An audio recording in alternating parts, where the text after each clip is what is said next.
नाजरीन आदाब, खैर मकदम है आप सभी का प्रोग्राम कुछ लम्हे फुर्सत के में। नाजरीन, हम अक्सर ऐसे लोगों के बारे में पढ़ते हैं या सुनते हैं जिन्होंने एक उम्र गुजर जाने के बाद ऐसे ऐसे कारनामे अंजाम दिए हैं जिन्हें करने की हम सोच भी नहीं सकते हैं।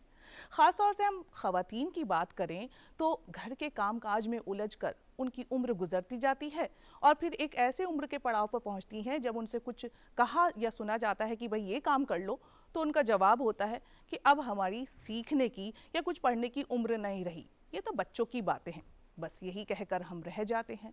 लेकिन जनाब, जब हम ऐसी ऐसी शख्सियात के बारे में, ख़ास तौर से ख़वातीन के बारे में पढ़ते हैं कि जिन्होंने 90 साल की उम्र में खेल में गोल्ड मेडल हासिल किया या फिर 70 से 75 साल की उम्र में वो बिजनेस वुमेन बन गई, तो हैरत ज़दा बात लगती है, क्या ये भी मुमकिन है? लेकिन जनाब, ये मुमकिन होता है क्योंकि ये ख़वातीन भी तो इसी मुल्क में और इसी दुनिया में रहती हैं। तो नाजरीन, आज एक ऐसी ही खातून की कहानी हम आपके लिए लेकर आए हैं, तो चलिए डालते हैं उनकी जिंदगी पर एक मुख्तसर सी नजर। क्वीन ऑफ एथलेटिक्स और क्वीन ऑफ स्पोर्ट्स के नाम से दुनिया भर में शोहरत हासिल कर चुकी 94 साला भगवानी देवी डागर ने एक ऐसा कारनामा अंजाम दिया जिसे करने के लिए कड़ी मेहनत के साथ साथ जिस्मानी तौर पर भी मजबूत होना लाजमी है। भगवानी देवी ने इस कारनामे को उम्र के उस पड़ाव पर पूरा किया जिस उम्र में बुजुर्गों को कई तरह के इमराज घेर लेते हैं और वो अक्सर चलने फिरने से भी मोहताज हो जाते हैं। फिनलैंड के वर्ल्ड मास्टर्स एथलेटिक्स चैंपियनशिप में गोल्ड मेडल जीतकर इन्होंने तारीख लिख डाली। 100 मीटर की दौड़ में गोल्ड मेडल जीतकर डिस्कस थ्रो और शॉट पुट में एक कांस्य पदक हासिल कर मुल्क का नाम रोशन किया। भगवानी देवी के पोते विकास डागर खुद एक मशहूर एथलीट है। विकास के मुताबिक वो जब भी कोई मेडल जीत कर लाते तो उनकी दादी की आंखों में जैसे कई जुगनू एक साथ जगमगाने लगते। वो घंटों उस मेडल को निहारती रहती। विकास को अपनी दादी के अंदर खेल कूद के तई एक अजीब सा लगाव नजर आया, सो उन्होंने दादी को ट्रेनिंग देने का फैसला किया। धीरे धीरे उन्हें ट्रेनिंग देनी शुरू की। रोज सुबह दौड़ने ले जाते। इस उम्र में शॉट पुट का वजन संभालना आसान न था, लेकिन भगवानी देवी की लगन के सामने हर चीज हल्की फुल्की होती चली गई और इस तरह वो एक ऐसे सफर पर निकल पड़ी जिसकी मंजिल उनकी जिंदगी का मकसद बन चुकी थी। पहले स्टेट लेवल, फिर नेशनल और इन सब से आगे इंटरनेशनल लेवल पर उन्होंने गोल्ड मेडल जीते। भगवानी देवी की ये लगन, ये जज्बा हर उम्र की ख़वातीन के लिए एक मिसाल के साथ एक सबक भी है कि उम्र का बंधन ख्वाबों पर पाबंदी नहीं लगा सकता। जी भर के जीने और जीतने के जज्बे को उम्र की थकान तोड़ नहीं सकती। नाजरीन, इनकी ये मोटिवेशनल स्टोरी देखकर हमें ये अंदाज़ा होता है कि किसी भी उम्र में हम किसी से भी इंस्पायर हो सकते हैं, बस ज़रूरत है सेल्फ कॉन्फिडेंस के साथ आगे बढ़ते रहने की। तो चलिए अपने प्रोग्राम को भी आगे बढ़ाते हैं और आज हम जानेंगे टेबल मैनर्स के बारे में, साथ ही एटिकेट्स के बारे में। और नाजरीन, साथ ही हम आपको बताएंगे राजस्थानी डिश के बारे में जिसे आप कभी भी सफ़र में भी ले जा सकते हैं। इन सब के लिए हमें निकलना होगा स्टूडियो से बाहर। नाज़रीन, हम ख़वातीन से हमेशा ये तवक्को की जाती है कि हम घर के कामकाज, चाहे खाना पकाना, सिलाई बुनाई, कढ़ाई, बच्चों की देखभाल करना या फिर घर के बाहर भी जो काम होते हैं उन्हें बखूबी अंजाम दें। और हमारी भी यही कोशिश होती है कि हम सबकी उम्मीदों पर खरे उतरें। अपने इस प्रोग्राम में हर हफ्ते हम आपकी मुलाकात कुछ माहिरीन से करवाते हैं जो अपने अपने शोबे में महारत हासिल किए होते हैं। आज भी हमारे दरमियान एक ऐसी ही शख्सियत मौजूद हैं। आज हमारे दरमियान मौजूद हैं इंस्टीट्यूट ऑफ होटल मैनेजमेंट की एक्स HOD अनीता शर्मा जी। तो आइए करते हैं उनका खैर मकदम और जानते हैं उनसे कुछ अहम बातें। आपका खैर मकदम है हमारे शो में। शुक्रिया। अनीता जी, जैसे कि आप एक ऐसे अहम इदारे से जुड़ी रही हैं जहां से पढ़कर कई लोगों ने बहुत अच्छी नौकरियां हासिल की हैं 3 स्टार होटल्स में और 5 स्टार होटल्स में भी जी। और जैसे कि हमने सुना है कि आपको कई एजाज़ात और इनामात से भी नवाजा जा चुका है। ऊपर वाले की इनायत है। तो सबसे पहला और अहम सवाल हमारा यही है कि ये जो हॉस्पिटैलिटी है, मेहमान नवाजी है, आखिर है क्या? मैं इसका उत्तर सिर्फ एक लाइन में देना चाहूँगी कि कोई भी मेहमान जब हमारे घर में आए तो हर पल उसको अपनापन महसूस हो। बिल्कुल बिल्कुल। अच्छा, कोई हमारे यहाँ आया है, मेहमान आया है, तो हम उसे कैसे रिसीव करें, वो तरीका क्या होना चाहिए? घंटी बजती है, तुरंत उठ के जाएं, दरवाज़ा खोलें और आई कांटेक्ट करें जो भी मेहमान आए हैं। उसके तुरंत बाद दरवाज़ा खोल के उनको अंदर आने का इशारा करें। उसके बाद आप ग्रीटिंग करें प्रॉपर वे में। सबसे पहले प्रणाम करें या नमस्कार करें बड़े बुजुर्ग लोगों को और उनका चरण स्पर्श करें। चरण स्पर्श करने का कुछ लाभ ये है कि आप जब चरण स्पर्श करते हैं तो एक विनम्रता का प्रदर्शन कर रहे हैं। दूसरा, आपके बॉडी में लचीलापन आ रहा है। तीसरा, जब आप उनको नमस्कार करते हैं या जब चरण स्पर्श करते हैं तो उस समय आपका रक्त का दौरा ब्रेन की तरफ जाता है और ब्रेन की तरफ जाने से आप अलर्ट होते हैं, आपकी बॉडी में फुर्तीलापन आता है। ये सब फायदे हैं। यंगस्टर्स को आप हेलो, हाय इत्यादि से ग्रीट कर सकते हैं। उनके हाथ में अगर आज की तारीख में मास्क पहनना ज़रूरी है तो मास्क लेकर बास्केट में रख दें घर पर जी।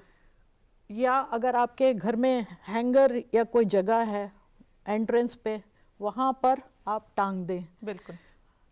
बड़ों के हाथ में कुछ सामान पकड़ा हुआ है वो उनके हाथ से लेके उचित जगह पे रख दें।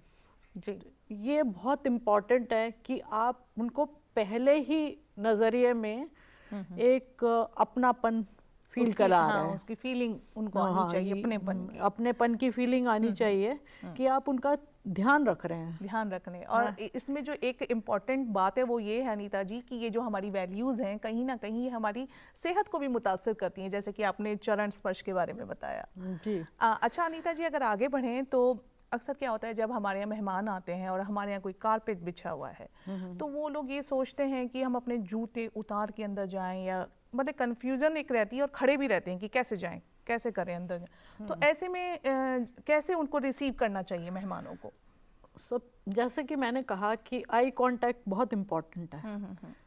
और आई कांटेक्ट के द्वारा ही हमें उनकी बॉडी लैंग्वेज से समझ जाना चाहिए कि हम वो क्या चाह रहे हैं, आपके मेहमान क्या चाह रहे हैं। जूता उतारना चाह रहे हैं या नहीं उतारना चाह रहे हैं। अगर नहीं उतारना चाह रहे हैं तो you can always say please come with the shoes, there is no problem, I don't have any problem.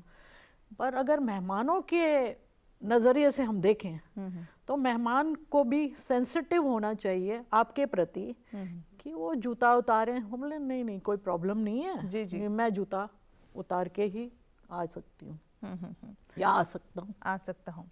अच्छा, अब मेहमान तो घर आ गए हैं जी। अब सबसे पहले आपने रिसीव भी कर लिया जी। अब सबसे पहले हमें क्या सर्व करना चाहिए? जाहिर सी बात है कि पानी ही सर्व करते हैं, तो कई लोग ठंडा पानी लेना पसंद करते हैं, कई लोग ल्यूक वार्म वाटर लेना पसंद करते हैं, तो वो हमें कैसे मतलब उन्हें पूछना चाहिए?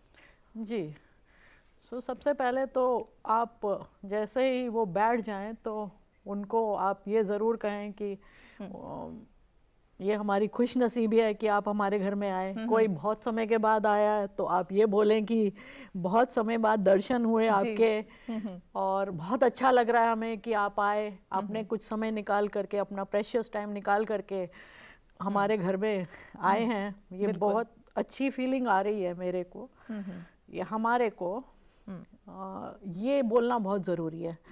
और जैसा कि आपने कहा कि सबसे पहले पानी हम सर्व करेंगे तो उसके लिए ये कि जो बाहर से आ रहा है, धूप से आ रहा है, कैसा मौसम है कैसा नहीं है। ज़्यादातर लोग ये मिस्टेक करते हैं कि वो ये पूछना भूल जाते हैं कि आप पानी किस प्रकार का लेना पसंद करेंगे, लेंगे वेरी चिल्ड, गुनगुना, नॉर्मल वाटर।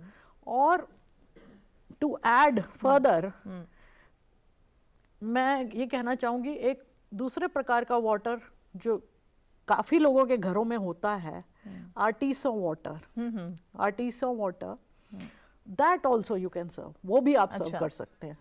जो ये प्रथा हमारे पुराने ज़माने से दादा दादी के ज़माने से चली आ रही है, इसलिए वो पानी अगर सर्व करें जो कि जिसमें एंटीऑक्सीडेंट, आपके डाइजेस्टिव सिस्टम के लिए अच्छा है और काफ़ी चीज़ों को हेल्थ वाइज कवर करता है। अच्छा, ये पानी वैसे होता क्या है? Good for gut.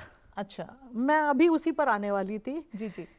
एग्जाम्पल के तौर पे केरला में आप किसी रेस्टोरेंट में जाएं, किसी के घर में जाएं, एक हर्बल वाटर लाल रंग का मिलेगा। जी जी। नॉर्दर्न साइड में आप जाएंगे, हमारी दादी नानी ने जो बनाए हैं पानी, तुलसी का पानी फॉर एग्जाम्पल, जी।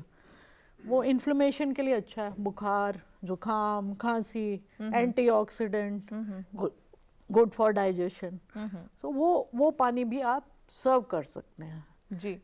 अगर आप डाउन साउथ जाएं तो वहाँ पर जीरा और नीम का पानी वो बनाते हैं, तो वो भी बहुत अच्छा है आपके लिए।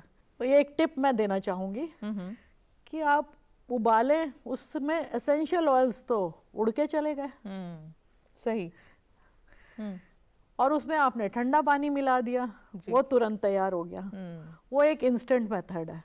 उसमें कुछ लाभ होगा पर not all, you don't get all the advantages. अगर यही पानी आप 24 घंटे पहले उसमें तुलसी स्टीप करके रख दें तो all the essential oils, everything will be extracted.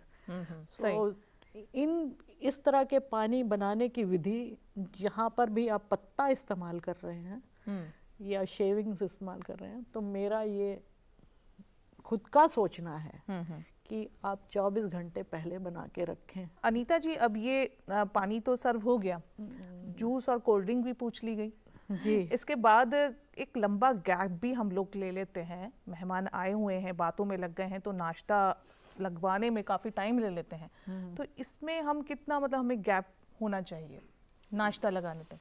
नाश्ता लगाने तक 15 से 20 मिनट का गैप होना चाहिए, क्योंकि जो भी आपका कोल्ड ड्रिंक पी रहा है उसके तुरंत बाद गर्म या ठंडा नहीं पीना चाहेगा। बिल्कुल। इसके लिए पहले तो मैं आपको ये, इससे पहले कि हम फर्दर आगे जाएं, जी, मैं आपको पानी सर्व करने की विधि बताना चाहूंगी जी, जी, इससे जो कि बहुत इम्पोर्टेंट है। इससे पहले कि हम नाश्ते तक पहुंचे, पानी सर्व करना सीख लेते हैं। जी।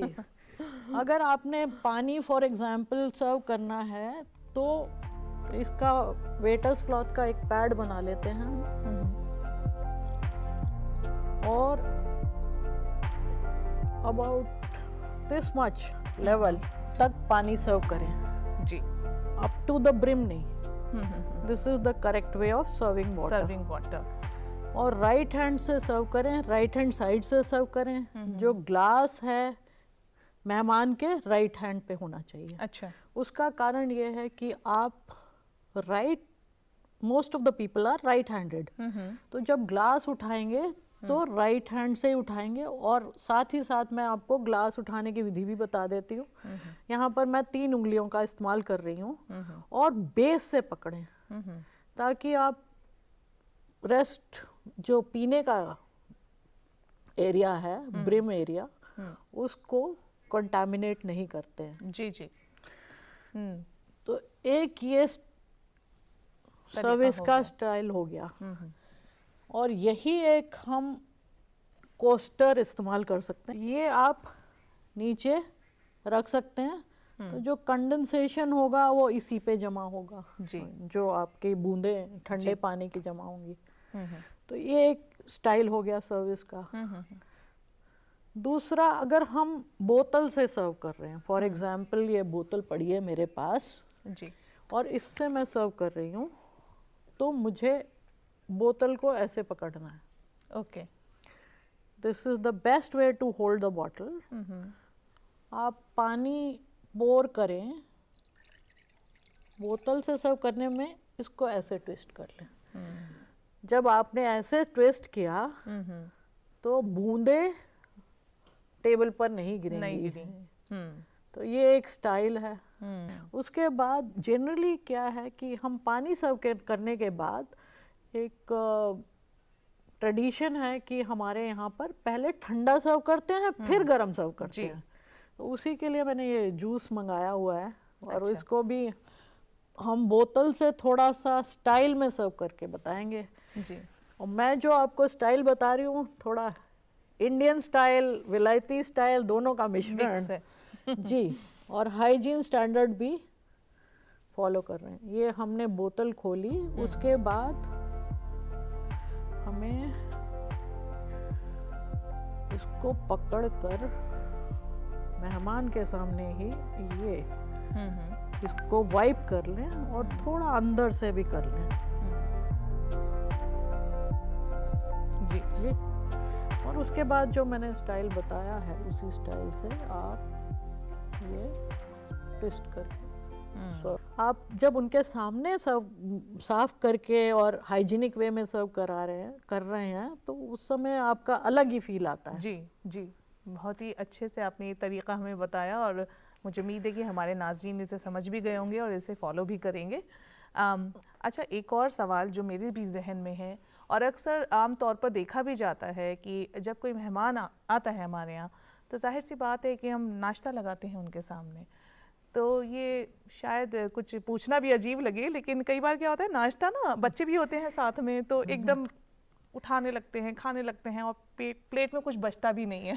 जी, तो इन बातों का हमें कितना ध्यान रखना चाहिए जो मेहमान आया है उसे भी कहीं ना कहीं, कि कहीं इम्प्रेशन ख़राब नहीं होना चाहिए अपना। तो बेस्ट तरीका ये है कि आप प्लेटें अलग लगा दें, बुफे स्टाइल में लगाएं और नाश्ता जो है प्लेटर्स में, डोंगे में, इसमें सजा दें और चम्मच लगा दें साथ में या टोंग लगा दें।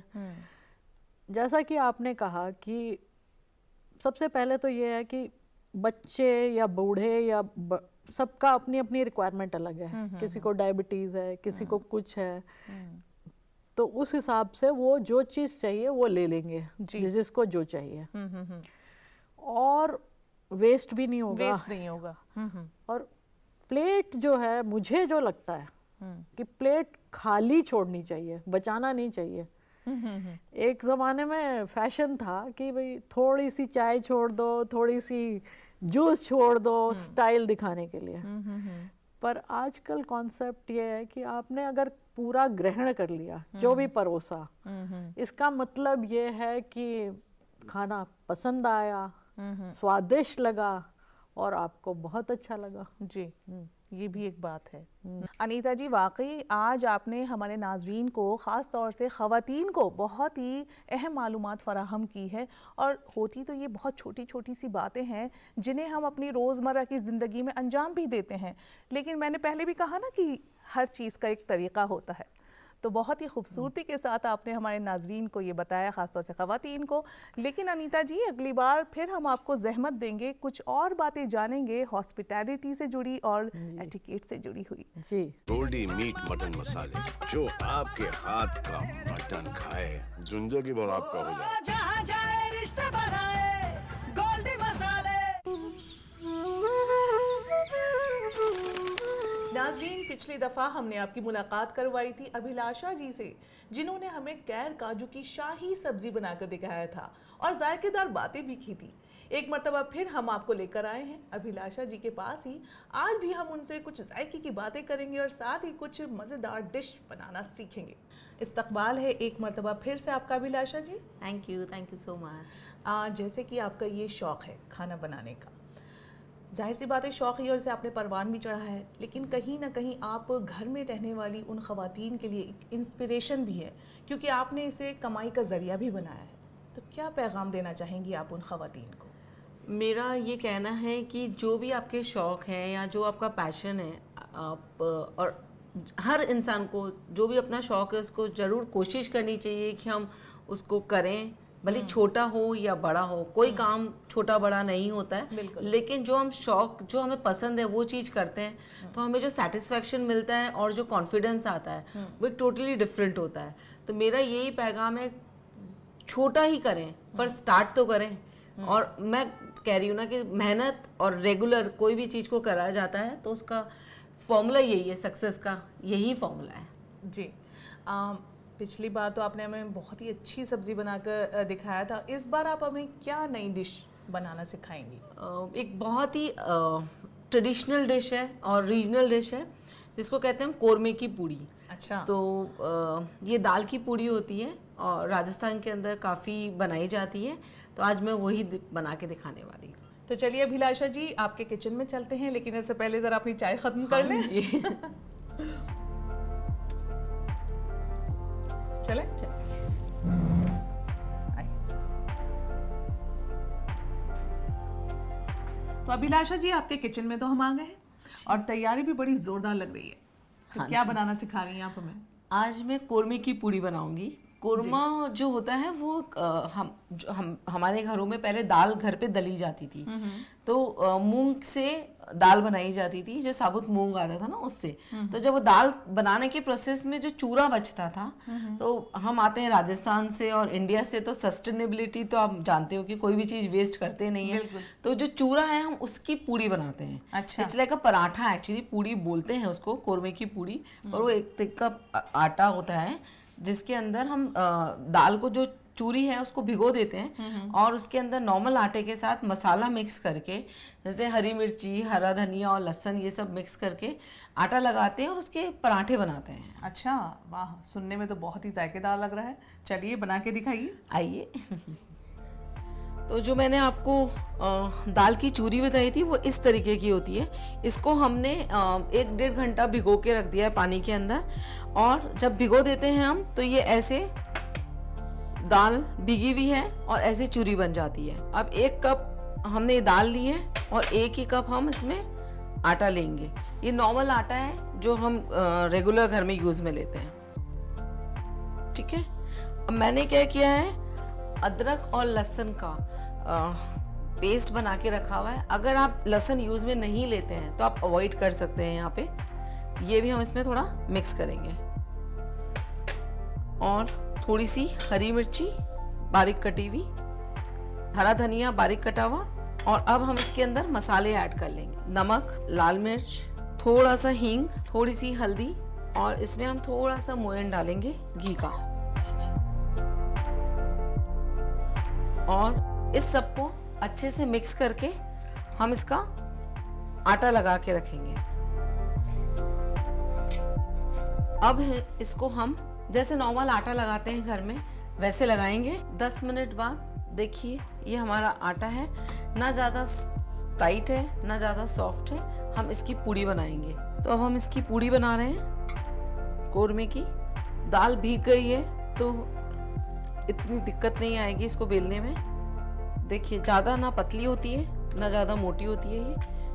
आप देख रहे हैं इसमें हरा धनिया वगैरह कितना अच्छा लग रहा है। अभी हमारा तवा गरम है, हम इसके ऊपर डाल देंगे। इस पूड़ी को आप किसी भी अचार के साथ, चटनी के साथ खा सकते हैं। लहसुन काचरी की चटनी के साथ भी ये काफ़ी टेस्टी लगती है।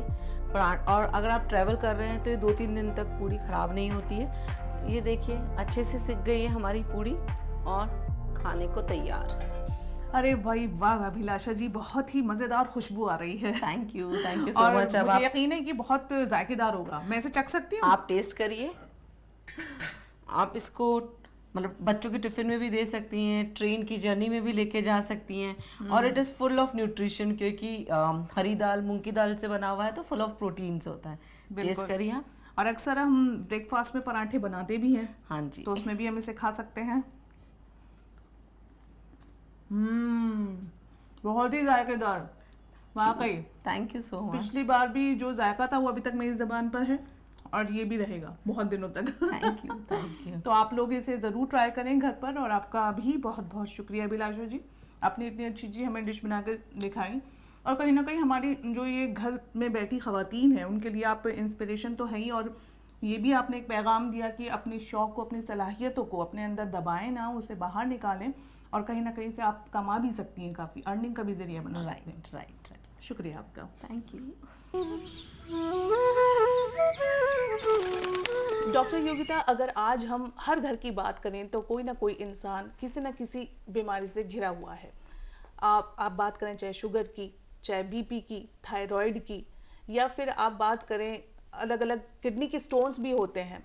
तो किस तरह से हम जो है इन बीमारियों को अपनी डाइट से कम कर सकते हैं या इनसे बच सकते हैं, या फिर अगर हम दवा की तरफ भी जा रहे हैं तो कैसे शुरुआती दौर पर हम ये कोशिश करें कि हम दवाओं पर ना आए? समरीन जी, जैसा कि हम पहले अपने पुराने एपिसोड्स में डाइट के बारे में काफ़ी डिटेल में बात कर चुके हैं, तो किस तरीके से हेल्दी रहने के लिए हमें क्या क्या खाना चाहिए इसके बारे में तो मैं आपको पहले भी कई बार बता चुकी हूँ कि कैसे हम अपनी डाइट में क्या क्या चीज़ें ज़्यादा यूज़ करें। अब आता है जहाँ तक बीमारियों की बात है, तो हर बीमारी में अलग अलग तरीके की डाइट एडवाइस की जाती है, क्या चीज़ें आप खाएं क्या ना खाएं। तो ये अलग अलग बीमारी के हिसाब से रहता है। जैसे कि अभी आपने बात की डायबिटीज़ की, तो अभी इंडिया को diabetes capital of the world कहा जा रहा है, बिकॉज़ यहाँ पर शुगर के, मधुमेह के रोगी जो है बहुत ज़्यादा हो गए हैं। तो इसके लिए सबसे पहले हमें डाइट में क्या लेना चाहिए? सबसे पहला ये है कि हम अपना शुगर लेवल को कंट्रोल करें। हमारे लिए ये जानना ज़रूरी है कि हमारा शुगर लेवल कितना है। अगर आपको पता होगा तभी आप अपनी डाइट को उसके हिसाब से मॉड्यूलेट कर पाएंगे। तो आपको कॉमन तो ये है कि मीठी चीज़ें आपको नहीं खानी है, तो आपको अपनी बॉडी के हिसाब से लेना है। अब ये जनरली हमसे पेशेंट्स इस तरीके के सवाल पूछते हैं कि मैम कोई हम फ्रूट्स खा सकते हैं कि नहीं खा सकते हैं। तो मॉडरेशन जो है वो इज़ द राइट वर्ड, कि आपको जब भी कोई आप फ्रूट लेते हैं तो आप 100 ग्राम के आसपास आप फ्रूट ले सकते हैं। आपको शुगर आपका कंट्रोल में होना चाहिए, तो इतना अगर आप फ्रूट लेते हैं तो आपको कोई नुकसान नहीं करेगा। फ्रक्टोज होता है इसमें, डिफरेंट काइंड ऑफ ग्लूकोज है, बट आप इसको ज़्यादा नहीं ले सकते हैं, तो आपको मॉडरेशन में लेना है। इसके अलावा जो मधुमेह के रोगी हैं उनके लिए चलना बहुत ज़रूरी है। आप ये एम करके चलिए कि आप दिन में कम से कम 3 से 4 किलोमीटर ज़रूर पैदल चलेंगे। इससे आपका शरीर का जो है मेटाबॉलिज्म वो इम्प्रूव होता है और आपकी शुगर भी कंट्रोल में रहती है। जो पीठी वाली चीज़ें होती हैं आयुर्वेद के हिसाब से, वो सब हमें शुगर के पेशेंट्स को नहीं खानी चाहिए। जैसे कि उड़द की पीठी से बनी हुई चीज़ें हो गई, तो इस तरीके की चीज़ें आपको अवॉइड करनी है। तो ये तो हो गया डायबिटीज़ के बारे में। डॉक्टर योगिता, आपका बहुत बहुत शुक्रिया। आपने वाकई हमारे नाजरीन को इतनी अहम जानकारी फराहम की। शुक्रिया आपका। हमें उम्मीद है नाजरीन कि आज का ये प्रोग्राम भी आपको काफ़ी पसंद आया होगा, ये सफ़र भी काफ़ी मज़ेदार रहा होगा। लेकिन वक्त हमें इशारा कर रहा है कि ली जाए आपसे इजाज़त। अगली मर्तबा फिर होगी आपसे मुलाकात, कुछ अहम जानकारी के साथ फिर मैं हाजिर हो जाऊंगी। तब तक के लिए मुझे दीजिए इजाज़त। खुदा हाफिज़।